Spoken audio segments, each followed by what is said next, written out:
ब्रेकनंतर बुलेटिनमध्ये आपल्या सगळ्यांचं पुन्हा एकदा स्वागत। थोड्याच वेळात राष्ट्रवादीच्या विधिमंडळ पक्षाची बैठक होणार आहे। सुनेत्रा पवारांची विधिमंडळ पक्षनेतेपदी निवड जवळपास निश्चित झाली आहे। विधानसभेचे 40 आणि विधान परिषदेचे 8 आमदार निवड करणार आहेत। राष्ट्रीय अध्यक्षपदीही आज निवड होणार का याची उत्कंठा आहे। राष्ट्रवादीच्या अजित पवार गटामध्ये सध्या हालचालींना प्रचंड वेग आलेला आहे। सुनेत्रा पवार आज उपमुख्यमंत्री पदाची शपथ घेणार आहेत आणि त्यासोबतच विधिमंडळ गटनेतेपदी देखील सुनेत्रा पवार यांची निवड केली जाणार आहे।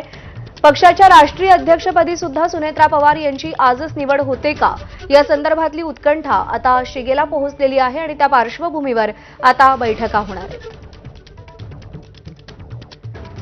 निलेश बुधावले आपले प्रतिनिधी आपल्याला या सगळ्या संदर्भात अधिक अपडेट देतील। निलेश, सकाळपासूनच ही सगळी चक्र वेगात फिरायला सुरुवात झालेली आहे। बैठक होतीये, कोणकोणते निर्णय या बैठकीत होतील?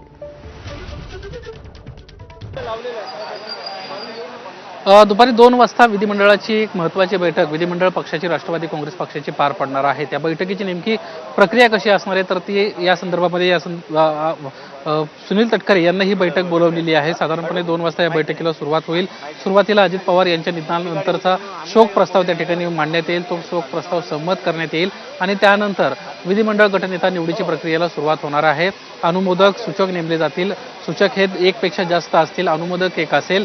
सूचक आणि अनुमोदक यांची प्रक्रिया पार पडल्यानंतर सर्व आमदार जे आहेत ते एका पत्रावर सह्या करतील। तो प्रस्ताव सुनेत्रा पवार यांना गटनेता करण्यासंदर्भातला असेल आणि तो प्रस्ताव जो आहे तो मंजूर त्या बैठकीमध्ये केला जाईल आणि त्यानंतर प्रामुख्याने आणखीन एक प्रस्ताव जो आहे तो ठेवण्यात येणार आहे।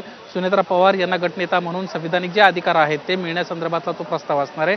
तोही प्रस्ताव पार पडल्यानंतर मग सर्व आमदारांच्या जे सह्यांचं पत्र आहे ते मुख्यमंत्र्यांना पाठवण्यात येईल। मुख्यमंत्र्यांना त्या संदर्भात कळवण्यात येईल आणि त्यानंतर राजभवनला उपमुख्यमंत्रीपदी सुनेत्रा पवार यांच्या नावाची जी शिफारस आहे ती करण्यात येईल। त्या संदर्भातलं पत्र देण्यात येईल आणि संध्याकाळी 5 वाजता उपमुख्यमंत्री म्हणून सुनेत्रा पवार शपथ घेणार आहेत। आज सुरुवातीला या बैठकीमध्ये शोक प्रस्ताव झाल्यानंतर गटनेता निवड, त्यानंतर कदाचित ऐनवेळी एखादा प्रस्ताव देखील येऊ शकतो। आता तो प्रस्ताव सुनील तटकरे आणतायत का हे पाहणं महत्त्वाचं राहणार आहे, कारण याची बैठक बोलवणारे प्रदेशाध्यक्ष म्हणून त्यांची जबाबदारी असणार आहे। त्यामुळे सूत्रांच्या माहितीनुसार सध्या तरी कोणताही प्रस्ताव आणण्याची सध्या तरी कुठली तयारी नाहीये। मात्र ऐनवेळी जर प्रस्ताव आला तर आश्चर्य वाटायला नको, कारण राष्ट्रीय अध्यक्षपदी सुनेत्रा पवार अशी देखील एक चर्चा जोरदार सुरू आहे। या संदर्भात आज काही शिक्कामोर्तब होते का हे पाहणं देखील महत्त्वाचं राहणार आहे। बरोबर आहे, ही सगळी प्रक्रिया पार पाडली जाणार आहे। निलेश, सुनेत्रा पवारांना आता उपमुख्यमंत्री पद दिलं जाते, पण या सगळ्यामध्ये सत्तेतले जे इतर 2 पक्ष आहेत, शिंदेची शिवसेना आणि भाजप, यांची नेमकी काय भूमिका आहे त्या संदर्भात काही कळू शकले का? खरं तर महायुतीचे राज्यातले प्रमुख नेते म्हणून देवेंद्रजी फडणवीस सध्या महाराष्ट्राचे मुख्यमंत्री आहेत। त्यांना एक महत्त्वाचं स्टेटमेंट काल केल्याचं आपल्याला पाहायला मिळालं। त्यांना स्पष्टपणे म्हटलं होतं की सध्या राष्ट्रवादी काँग्रेस पक्षामध्ये जे काही अंतर्गत घडामोडी सुरू आहेत तो सर्वस्वी राष्ट्रवादी काँग्रेस पक्षाचा निर्णय आहे। मग तो राष्ट्रीय अध्यक्षपदाचा निर्णय असेल, उपमुख्यमंत्रीपदी कोण चेहरा असेल, कोणती खाती त्यांच्याकडे राहणार आहेत, सगळे विषय जे आहेत ते पूर्णपणे राष्ट्रवादी काँग्रेस पक्षाचे असतील। राष्ट्रवादी काँग्रेस पक्षाचे सर्व नेते एकत्रित बसून जो निर्णय घेतील आणि जो प्रस्ताव माझ्या समोर येईल त्याला कुठेतरी आपलं पाठिंबा असणार आहे। राष्ट्रवादी काँग्रेस पक्षाच्या आपण पाठीशी ठामपणे उभे आहोत असं देखील त्यांना म्हटलंय।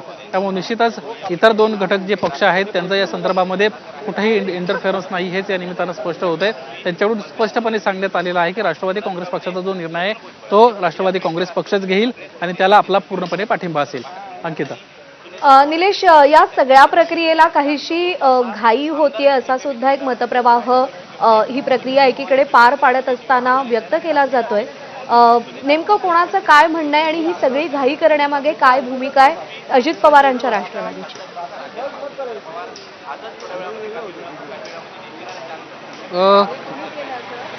मला प्रश्न लक्षात आला नाही। प्रश्न असा आहे की या सगळ्या प्रक्रियेला खूप घाई केली जाते, थोडे दिवस थांबायला हवं होतं, पण आजच शपथविधी होणं, आजच विधिमंडळ गटनेतेपदी निवड होणं, आजच राष्ट्रीय अध्यक्षपदी निवड होणं, ही सगळी प्रक्रिया एवढ्या घाईघाईत का पार पाडली जाते असेही प्रश्न निर्माण होत आहेत। सध्या आपण जर सोशल मीडिया असेल किंवा राष्ट्रवादी काँग्रेस शरदचंद्र पवार पक्षाचे नेते असतील, कार्यकर्ते असतील किंबहुना राष्ट्रवादी काँग्रेस पक्षातले जे काही कार्यकर्ते आहेत त्यांचा देखील एक सूर सध्या या निमित्तानं आपल्याला पाहायला मिळतोय की सध्या राष्ट्रवादी काँग्रेस पक्षाच्या राष्ट्रीय अध्यक्षपदाचा निर्णय असेल, उपमुख्यमंत्री पदाचा निर्णय असेल किंवा सध्या पक्षांतर्गत ज्या काही राजकीय घडामोडी सुरू झालेल्या आहेत याला कुठेतरी घाई केली जाते. अजित पवारांच्या निधनाला 24 तास उलटले नाहीत, तोच ह्या सगळ्या गोष्टी घडतायत आणि त्यासाठी कुठेतरी घाई होते असा देखील एक नाराजीचा सूर जो आहे तो या निमित्तानं आपल्याला पाहायला मिळाला होता.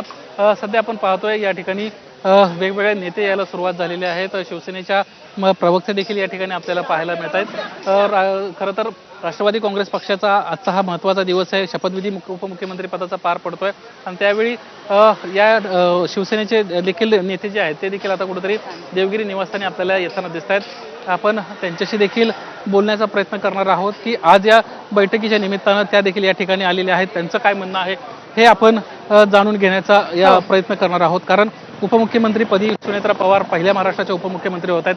महाराष्ट्राच्या पहिल्या उपमुख्यमंत्री म्हणून सुनेत्रा पवार आज शपथ घेतात. बरोबर आहे, पहिल्या महिला उपमुख्यमंत्री म्हणून सुनेत्रा पवार सध्या शपथ घेतात आणि त्या पार्श्वभूमीवर सगळ्या हालचालींना आता वेग आलाय. बैठक होतीये. आपण जाऊयात, राजू सोनावणे आपले प्रतिनिधी आपल्याला अधिक अपडेट